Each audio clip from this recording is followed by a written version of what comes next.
नमस्कार दोस्तों, मैं धीरज भास्कर। आप देख रहे हैं देश धड़कन टीवी। आज की दोस्तों मुख्य खबरें दो हैं। जो दोस्तों सीजीआई गवाही हैं उन पर हमला हुआ है, यानी जातिवादी वकील द्वारा सीजीआई गवाही पर हमला हुआ है। और दोस्तों दूसरी खबर आई है मध्य प्रदेश से। मध्य प्रदेश से क्या है कि जो मोहन यादव हैं उनका पुतला पुलिस के सामने फूंका जा रहा है। तो दोस्तों जातिवादी कुछ लोग हैं, उनको अम्बेडकरवादी विचारधारा के लोग दोस्तों पसंद नहीं आ रहे हैं, और इसलिए आप दोस्तों यदि ऊंचे पदों पर पहुंच जाते हैं तो इनके पेट में ये बात हजम नहीं होती है कि ये अम्बेडकरवादी लोग, बुद्धिस्टवादी लोग ये ऊंचे पदों पर दोस्तों कैसे पहुंच गए। तो दोस्तों क्या है खबर, बने रहें आप लोग हमारे साथ। भारत के प्रधान न्यायाधीश BR गवई के साथ सोमवार को कोर्ट में सुनवाई के दौरान उन पर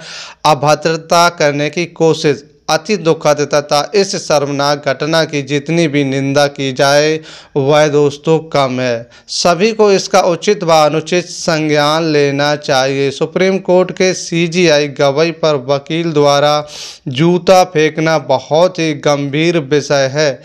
इस तरह का कृत्य यदि देश के सबसे बड़े मंदिर में बैठे न्यायाधीश के साथ हो सकता है तो आम आदमी को न्याय कैसे मिले। इस घटना पर केंद्र सरकार को ठोस फैसला लेना भी बेहद ज़रूरी है। इसके बाद दोस्तों गवई साहब पर हमले का परिणाम न्याय की जीत। गवई साहब पर जातंकी हमला राजेश किशोर नामक व्यक्ति ने किया है और उसको दोस्तों आजीवन कोर्ट प्रैक्टिस से बर्खास्त दोस्तों कर दिया गया है। और इससे साफ है कि देश को आतंकवादियों से नहीं जातंकवादियों से ज़्यादा खतरा है। ऐसे लोगों की आने वाली नस्लें भी उनकी नफरत पर थूकेगी।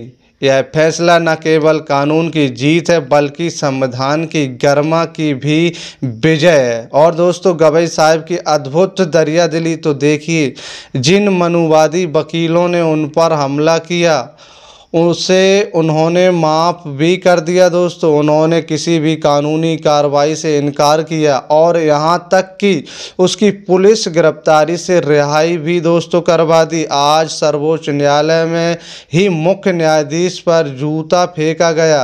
यह हमारे लोकतंत्र और न्याय इतिहास की एक शर्मनाक घटना है। जब देश के सर्वोच्च न्यायिक पद पर आसीन व्यक्ति को न्यायालय में ही इस तरह के अपमान का सामना करना पड़े तो यह गंभीर विषय है। और 2014 के बाद जिस तरीके से राज्य की संरक्षण में अनेक माध्यम से देश में घृणा और हिंसा नॉर्मलाइजेशन के माध्यम से किया जा रहा है, यह उसका दुष्परिणाम सामने आ रहा है दोस्तों। क्या दलित समुदाय से आने वाले और संविधान की भावना का पालन करने वाले व्यक्ति की संवैधानिक पदों पर सुरक्षित नहीं है? यह जूता देश के मुख्य न्यायाधीश पर नहीं बल्कि संविधान और भारत के शिल्पकार पूजनीय बाबा साहब अम्बेडकर पर फेंका गया है। धर्म की आड़ में कुछ लोग अपना जहर फेंक रहे हैं। संविधान व दलित विरोधी भाजपाई इस घटना पर चुप क्यों नजर आ रही है? न्यायपालिका की गरिमा हमारे लोकतंत्र की रीढ़ है, इसे बचाना हम सभी की जिम्मेवारी बनती है दोस्तों। और इसके बाद दोस्तों विचारों की लड़ाई में हिंसा का सहारा लेना मनुवादियों की पुरानी आदत है। और दोस्तों विचारों की लड़ाई में जो मनुवादियों की पुरानी आदत है वो तो आप लोग जानते हैं, लेकिन गवई साहब ने बुद्धिस्टी का अपना परिचय दिया और सच्चे धर्म से और सच्ची ईमानदारी से फ़र्ज निभाया और उन्होंने क्षमा भी दे दी जिस व्यक्ति ने उस पर गवई साहब पर हमला किया है, और उन्होंने उस व्यक्ति को माफ़ भी दोस्तों कर दिया है। और ना तो दोस्तों उसके साथ पुलिस की गिरफ्तारी हुई है। और दोस्तों मध्य प्रदेश का क्या है मामला, मध्य प्रदेश में पुलिस की मौजूदगी में मुख्यमंत्री का पुतला जलाया गया, मोहन यादव का पुतला जलाया गया दोस्तों।